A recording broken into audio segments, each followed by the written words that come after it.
नमस्कार, मैं हूं वीरेंद्र कुमार झा और आप इस समय देख रहे हैं खबर तक। खबर तक के धर्मानुरागी दर्शक वृंद, खबर तक के धर्मखंड के अंतर्गत आज मैं जिस कथा प्रसंग को लेकर आप सबके समक्ष उपस्थित हुआ हूं, उस कथा प्रसंग का संबंध श्री कृष्ण और अर्जुन के बीच हुए संवाद से। अर्जुन और श्री कृष्ण के बीच संवाद महाभारत के शुरुआत में भी हुए थे और तब भगवान श्री कृष्ण ने अर्जुन के माध्यम से जगत को गीता का ज्ञान यानी विशुद्ध कर्म योग का ज्ञान दिया था। इसके बाद अर्जुन और श्री कृष्ण के सखा होने के नाते आपसी संवाद तो अक्सर हुआ करते थे, लेकिन एक महत्वपूर्ण संवाद महाभारत युद्ध के बीच भी हुआ था और वह क्षण था महाभारत युद्ध के दौरान कौरव पक्ष का सेनापति कर्ण के समय का। कर्ण महाभारत युद्ध में मारे गए और घायल हुए सैनिकों के शरीर से निकले हुए शोणित जनित दलदल में अपने फंसे हुए रथ के चक्के को निकाल रहा था। युद्ध से विरत वह पूरी तरह से उस ध्यान में था कि कैसे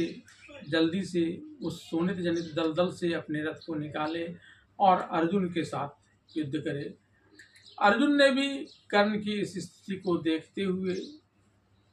उस पर प्रहार करना बंद कर दिया था, लेकिन तभी श्री कृष्ण ने जब अर्जुन से यह कहा कि तुम्हारे पुत्र अभिमन्यु के अनीतिपूर्वक हत्या करने में कौरवों के तमाम बड़े योद्धाओं के साथ साथ कर्ण भी उसमें शामिल था, यह सुनते ही अर्जुन ने अपने बाण से कर्ण के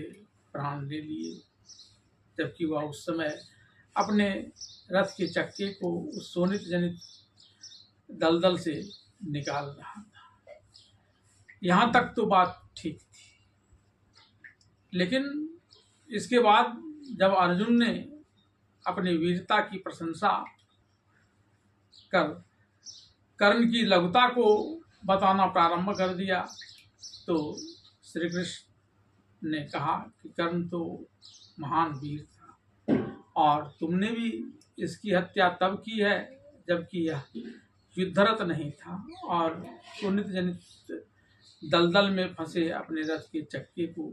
निकाल रहा था। तब अर्जुन ने श्री कृष्ण से यह कहा कि यह तो छोड़ दीजिए। जब अभिमन्यु की बात आई तो मैं अपने आप को रोक नहीं सका, लेकिन जब हम दोनों युद्धरत थे तब भी मेरे बाण से कर्ण के रथ मीलों पीछे चले जाते थे और कर्ण जब मेरे रथ को लक्ष्य कर बाण छोड़ता था तो मेरा रथ कुछ गज ही पीछे जा पाता था। इस पर जनार्दन श्री कृष्ण ने कहा कि इसमें भी तुम्हारी कोई बहादुरी नहीं है, क्योंकि कर्ण के रथ का सारथी जो उसके रथ पर बैठा हुआ था वह शल्य तुम्हारा मामा है और वह निरंतर अर्जुन को नीचा दिखाने में जुटा हुआ था ताकि तुम्हारी जीत हो सके और तुम्हारे रथ पर मैं सकल ब्रह्मांड का भार लिए हुए बैठा हूँ और तुम्हारी जीत के लिए हर प्रयास कर रहा हूँ।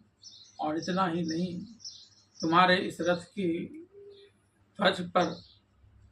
कपिवर हनुमान जी विराजमान हैं और उसके बावजूद यदि कर्ण का बाण तुम्हारी रथ को कुछ गज भी पीछे कर देता था, यह एक बड़ी बात है और यह कर्ण की वीरता है। तब अर्जुन को अपनी गलती का एहसास हो गया और इस प्रकार से अर्जुन के माध्यम से जनार्दन श्री कृष्ण ने जगत को निष्पृह कर्मयोग का दोबारा उपदेश दे दिया,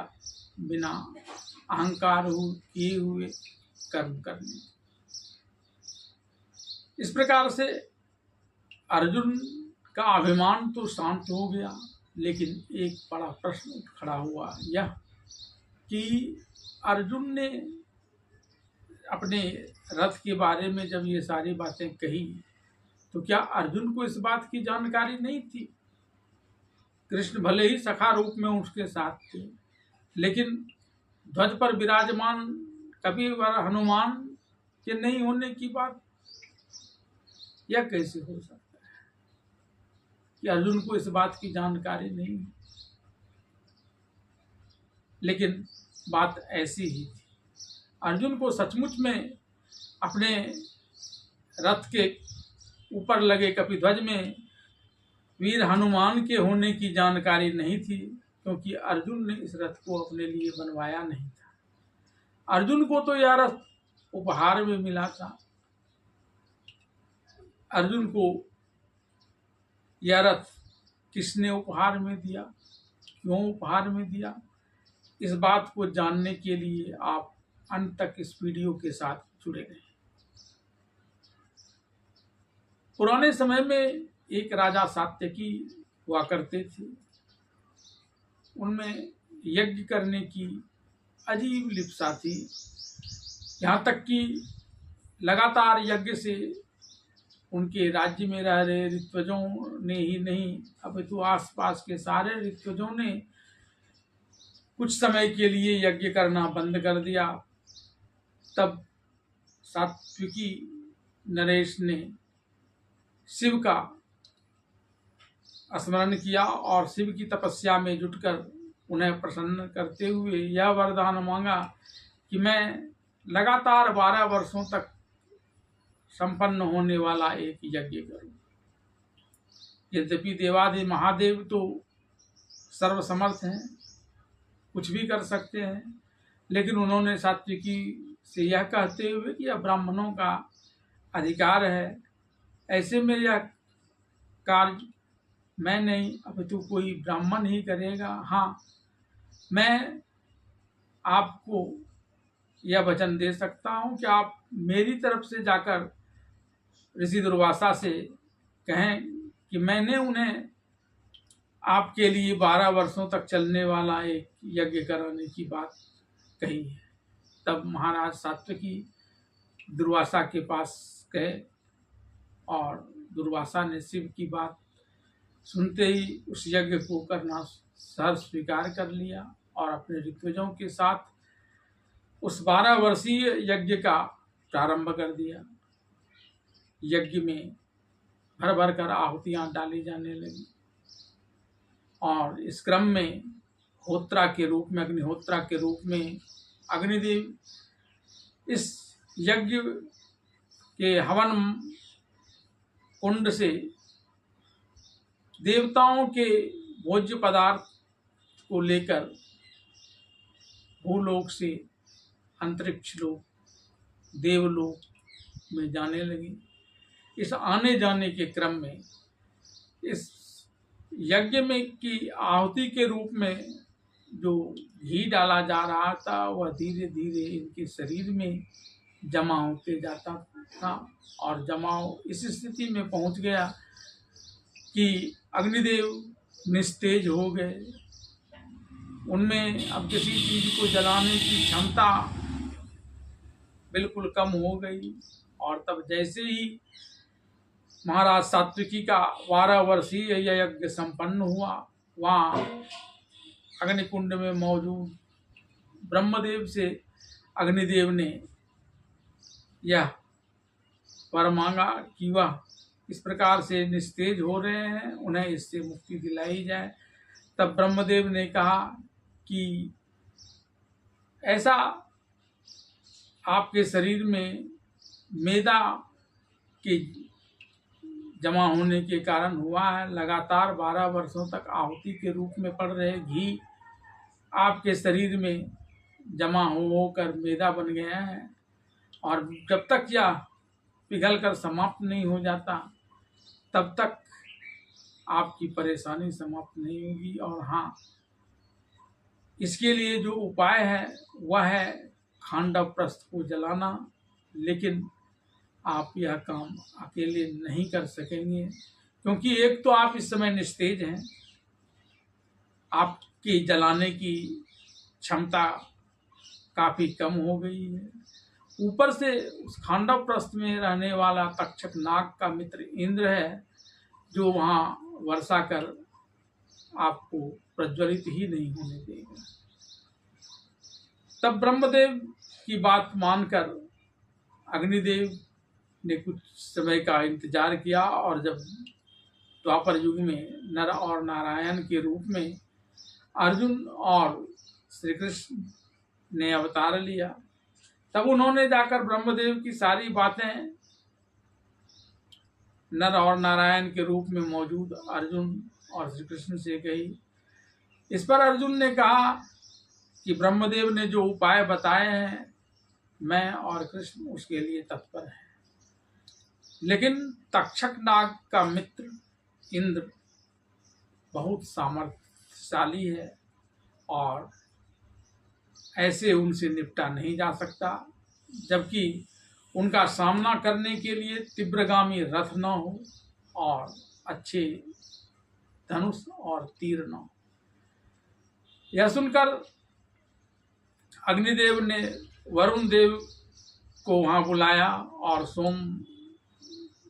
राजा सोम के द्वारा बनाए गए धनुष बाण और दिव्य रथ लाकर अर्जुन को दिए, जिसके ऊपर कपिध्वज लगा हुआ था और उस पर वीर हनुमान जी विराजमान रहते थे, लेकिन अति सूक्ष्म रूप में, किसी को नजर भी नहीं आती थी। तब कृष्ण ने कहा कि इस समय तक्षक नाग खांडव प्रस्थ वन में नहीं है, वे हरिद्वार गए हैं। ऐसे में यही मौका है इस खांडव प्रस्थ को जलाने का, ताकि इंद्र का रोष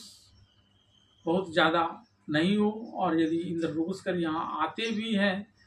तो फिर उनका मुकाबला किया जाएगा। और ऐसा करने के उपरांत अग्निदेव ने उस खांडव प्रस्थ को जलाना शुरू किया, और इसके द्वारा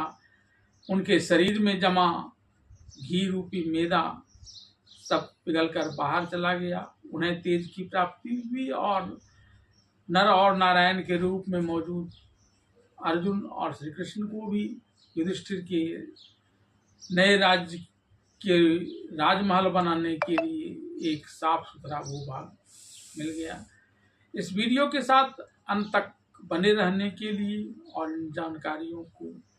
प्राप्त करने के लिए आप सबका धन्यवाद।